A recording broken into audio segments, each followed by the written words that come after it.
పవన్ కళ్యాణ్ అనబడే ఆంధ్రప్రదేశ్ ఉప ముఖ్యమంత్రి నాకు తెలిసి ఈ 2 సంవత్సరాల కాలంలో తాను ఎదుర్కొన్నంతటి వ్యతిరేకత అంతకుముందు చరిత్రలో ఎప్పుడూ ఎదుర్కొని ఉండలేము. అసలు ఆయన 18, 19 సంవత్సరాల రాజకీయ జీవితంలో ఎప్పుడూ ఎదుర్కొని ఉండరు. ఇంత దారుణమైనటువంటి వ్యతిరేకత తనను వ్యతిరేకించే వాళ్ళ దగ్గర నుంచి కాదు, తనను అభిమానించే వాళ్ళ దగ్గర నుంచి ఏకి పడేస్తూ ఉన్నారు. ఎంత దారుణం అంటే రాష్ట్రంలో ఏ ఇష్యూ మీద స్పందించరు. జ్ఞానేశ్వరి అనే చిన్నపిల్ల మిస్ అయ్యి 11 రోజులై నోరు తెరిచి మాట్లాడారు. సాయి కృష్ణ అని ఈయన ఫ్యాన్ అట. వాళ్ళు నోరు తెరిసి ఈయన ఫ్యాన్ ఫ్యాన్ ఫ్యాన్ అని ఎవరన్నా ఫ్యానో కాదో పక్కన పెట్టండి. పోలీసులు కొట్టి చంపేశారని ఆరోపణలు. కనీసం దీని మీద సీరియస్ విచారణ అన్నా జరగాలి. ఒకటి ఏంటి ఇది, ఇవి ఆందోళన కలిగిస్తున్నాయి, నిజ నిజాలు తెలియాలని కానీ ఎక్కడే కనుక ఒక నోరు తెరిచి మాట్లాడారు. పైగా ఎవరో ఒక ఆమె మేకప్ మీద ఎవరో, అది ఒక పనికిరాని చర్చ యాక్చువల్గా, దాని మీద ఎవరో విమర్శలు చేశారట. దాని మీద ఇంత పెద్ద ట్వీట్ చేశారు. అసలు వాళ్ళ అభిమానులకు అదే నచ్చడం లేదు. ఎక్కడికి పోయింది ఆవేశము? ఇదంతా నటననా? ఇన్ని రోజులు అర్థం చేసుకోలేకపోయాము అని చెప్పి చాలామంది రియలైజ్ అవుతూ ఉన్నారు. ఆ శ్రీకాళహస్తిలో ఎవరో ఒక జనసేన పార్టీ కార్యకర్తను చంప మీద కొడితే ఒక సిఐ, నాకు తెలిసిన సిఐ పేరు అంజు యాదవ్ అనుకుంటాను, ఒక సిఐ చంప మీద కొట్టారు అని ఈయనమ్మో ర్యాలీగా పోయిండు తిరుపతికి పోయి. అప్పుడు నాకు తెలిసి ఐపీఎస్ పరమేశ్వర్ రెడ్డి గారు అనుకుంటాను, ఎస్పీ పరమేశ్వర్ గారేనా, సబ్జెక్టు కరెక్షన్, తన దగ్గరికి వెళ్ళి ఎంత హడావిడి చేసిన చంప మీద కొట్టినందుకు చంపేశారు, బూడిద చేశారంటున్నారు. నోరు తెలిసి ఏ అంశం మీద అయినా బాబోయ్, నిజంగా రకరకాల ఆర్ట్ కళలు ఉన్నటువంటి కళాకారులను చూసాం. కానీ ఒరిజినల్ కళాకారులైన మీరు ఇక్కడ కానీ ఆ విధంగానే ఇంత కళలు ప్రదర్శిస్తారని మేము ఊహించలేకపోయామని ఈయనను అభిమానించే వాళ్ళే మనిషిని చంపినా కూడా నోరు తెరవరు. అటువంటి ఆరోపణల మీద కనీసం ఏం జరిగిందో తేలుస్తామని చెప్పి కూడా ఏ అంశం మీద.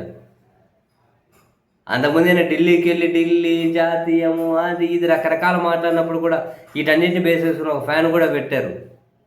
సార్ మీరు గుడిమెట్లు కింద నుంచి పైకి అడిగినప్పుడే తెలుసుకోవాల్సి ఉండే. ఎవరైనా రాజకీయాలు రాష్ట్రంలో బలపడిన తర్వాత కేంద్రంలో చేస్తారు, మీరేందో కేంద్రంలో బలపడి రాష్ట్రానికి వద్దాం అనుకుంటున్నారు.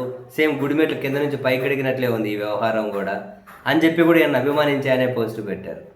ఒక్క అంశం మీద ఏదైనా ఒకవైపు డిఎస్సి మీద చర్చ జరిగినప్పుడు స్పందన ఉండదు, మహిళల మీద అమ్మాయిల మీద హత్యలు జరిగినప్పుడు స్పందన ఉండదు, మిస్సింగ్ అయితే స్పందన ఉండదు, కొట్టి చంపేసి బూడిద చేశారు అంటే స్పందన ఉండదు. ఒకవేళ మళ్ళీ అనగానికి 29లో అధికారం నుంచి దిగిపోతే ఇప్పుడు జరిగిన వాటి అన్నిటి మీద అప్పుడు జగన్మోహన్ రెడ్డి గారి మీద అరుస్తారు. ఏం చేస్తున్నావు, నీ అధికారం ఏం చేస్తుంది, నీకు చులకన అదా ఇదని ఇంక అప్పుడు అరుస్తారు.